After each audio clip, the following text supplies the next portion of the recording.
One take. One take. This is NBA One Take featuring yours truly, Pretty Boy Lakers. This is NBA One Take for your head.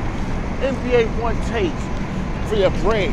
Coming to you live from Red Hook, New York. This is NBA One Take. April 21st, 2024. Listen, the NBA playoffs have started, baby. This is NBA playoffs have started. Playoff weekend. We get it. But the first one is my LA Lakers lose to the Denver Nuggets in game one of the playoffs. We lose to the Denver Nuggets. You can subscribe to my channel, follow me on Instagram, Facebook, everything Pretty Boy Laker for all news and updates on NBA content and others. Well, we lost. Shit. We was up. Then all the bullshit started to happen. According to Donald Trump. Yeah, we had a lead and I felt comfortable with it. I'm thinking possibly if we don't F this up, we could steal game one. Right?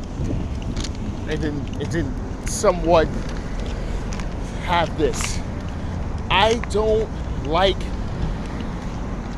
losing game one when you're on the road against a real good team, because then it's like they're going to come in and try to smash you in game two. You know, especially when you're up and they make the comeback that they did. It sucks. But for my Lakers, LeBron James finished with 27 and 8. At times he was looking LBJ, he was looking good, make some questionable shots, some fallaways and things that I just did not like. But I understand, you know, you playing an old man game, but you know, it was pushing pace though. Anthony Davis, on the other hand, did play well too, man. He had 32 and 14. They was really force feeding him to get involved in the offense, and I love that. Force feed him, make him do it. Just force feed him. Don't let him fade. Force feed him. D'Angelo Russell though, he had 13 points. He was 6 for 20 and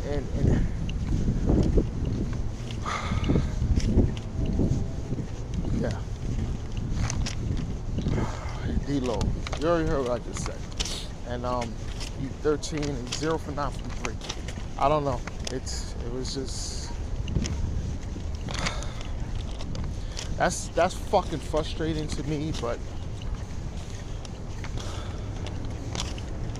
I'd rather him not have that some kind of output but not shoot 20 shots. But look, if he would have hit half of them, then I think we'd have possibly been still in the game, and maybe this could have been his game to win. But these are all makeable things for him, and he's been doing this most of the season. So, you know what? I'm not gonna go too crazy, but yeah, Austin Reeves also had 13. Not really. He was looking exposed out there too. But for the Nuggets, it's Nikola Jokic. You know, he gets 32 and 12. Just at times made it look so easy. You know, he was pushing pace. He was dunking, doing all types of shit. And Jamal Murray, he had 22 points, 10 assists. He was playing well. And Michael Porter Jr., he had 19. And Eric Gordon had a double-double with 12 points and 11 rebounds. Yeah, man. This is just something, you know, I'm not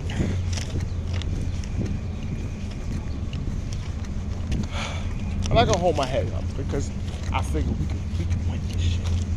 We can win it. So I'm like, yo, we got it. We got it. We got it. We got it. And the next game is game one of the Knicks, hometown team, New York Knicks, versus the Philadelphia 76ers. The 2 versus 7 matchup as well. But this was a real hard-fought game. But the Knicks do come alive and win 111-104. as they beat the Philadelphia 76ers. And I'm going to tell you something. This is a real good contest. But I could say that Knicks could have played better, especially from certain players. But Jalen Brunson, he only had 22. Josh Hart had a good game. He had 22 points, 13 rebounds. And Deuce McBride had 21 points off the bench. But these guys really did it. You know, they did it. They won it collectively. The Knicks know what they was doing. Joel Embiid, he played well.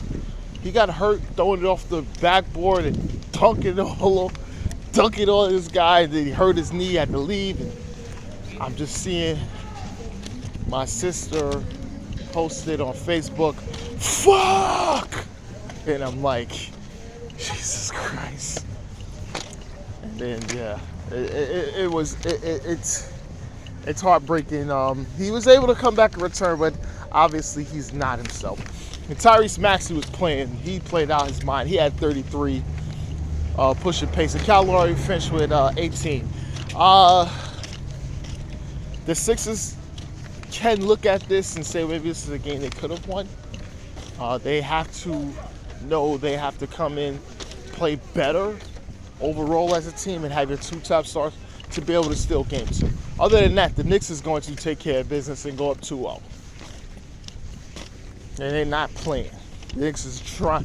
They're going to not lose at home. Not with that crowd. Not with that crowd. And the next game of the night is game one between the Phoenix Suns and the Minnesota Timberwolves, as the Timberwolves smashed the Suns. They smashed the Suns. And it wasn't even a contest as late. You got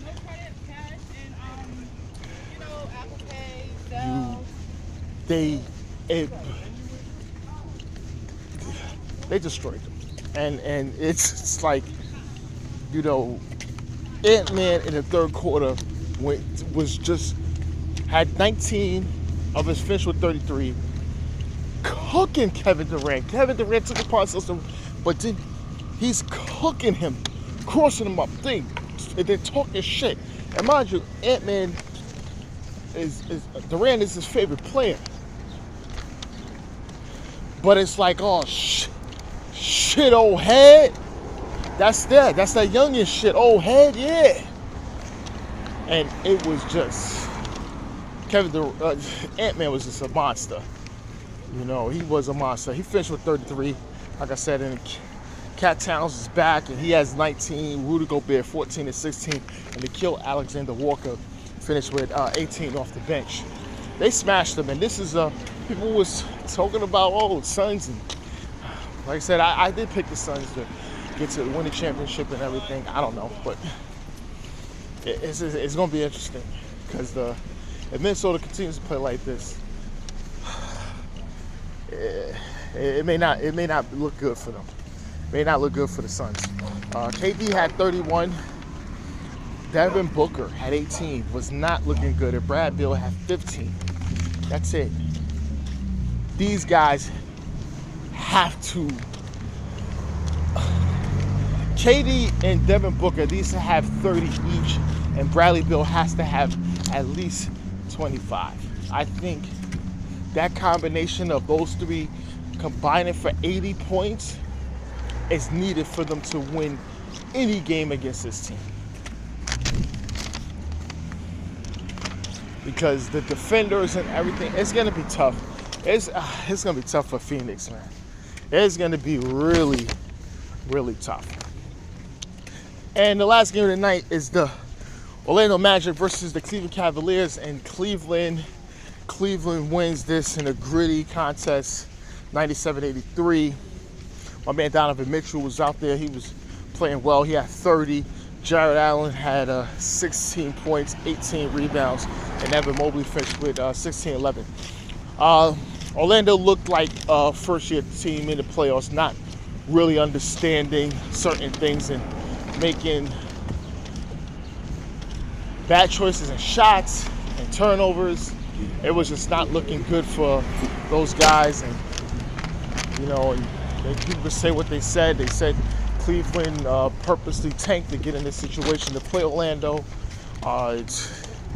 People are pissed off at them. But hey, listen, I don't know. If we get them to the second round, then we don't know.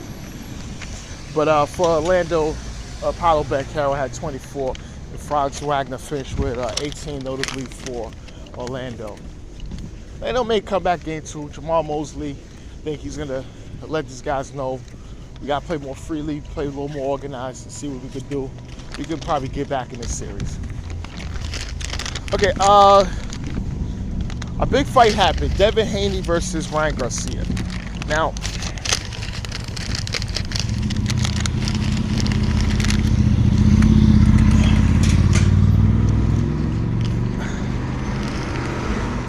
Ryan Garcia fucked him up, and I'm just gonna say that. He fucked him up, and the thing is, what I saw, it's not even before the fight even happened, is leading up to the fight. I think Haney and his camp was looking at other different things instead of the person that's in front of him. Mainly, they thought Ryan Garcia is just a goofball, a stepping stone to a bigger fight. Don't do that. Don't do that. Because what he possibly, I think he didn't do the tank. Y'all thinking, okay, we're better fighters than Tank, everything, technique, everything, we're better than Tank. Listen, you don't do that. I don't care what you did against Tank in a sparring session. I don't care what you did against Floyd Mayweather in a sparring session. When he hit you and you felt the power, and then he knocked you on your ass, and then you turned over, booty up. Yeah, nigga, this motherfucker get hit, and I think I'm gonna be in trouble tonight.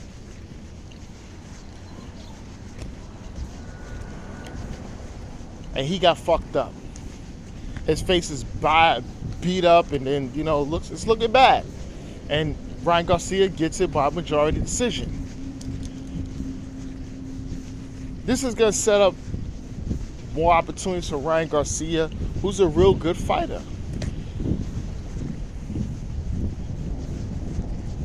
Haney, on the other hand, he has to wish for a rematch with Ryan Garcia. And then I think what you would have to do, I said, look, you may have to take a 70-30 fucking split just to get it. If you feel that you can beat him for the rematch.